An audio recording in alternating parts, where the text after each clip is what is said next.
Clinics and externships are a critical part of legal education, as the University of Georgia Law School has recognized for over 50 years. Today we have a very robust program.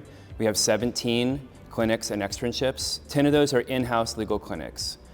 In the in-house legal clinics, students work directly under the supervision of full-time faculty in the service of helping a client or a community right now. And so you are learning the law that you need to apply that law in a real case. In addition to being the Associate Dean for all the clinical programs, I also direct my own clinic. It's called the Community Health Law Partnership Clinic, or Community HELP for short. Community HELP works at the intersection of immigration status and health.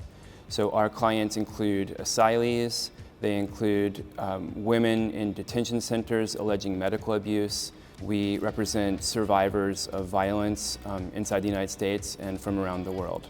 The Wilbanks Child Endangerment and Sexual Exploitation, or CEASE Clinic, we represent survivors of child sexual abuse, exploitation, and trafficking in a variety of legal proceedings.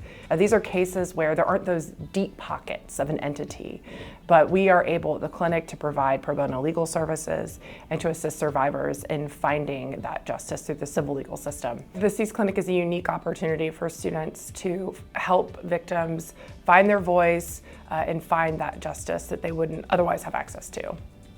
So I direct the First Amendment Clinic, which launched in the fall of 2020, and our mission is to defend and advance expressive freedoms. So that includes freedom of speech, freedom of the press, the right to assemble, and the right to petition the government for grievances. We work on issues that are relevant nationwide, such as police accountability, government transparency, freedom of the press.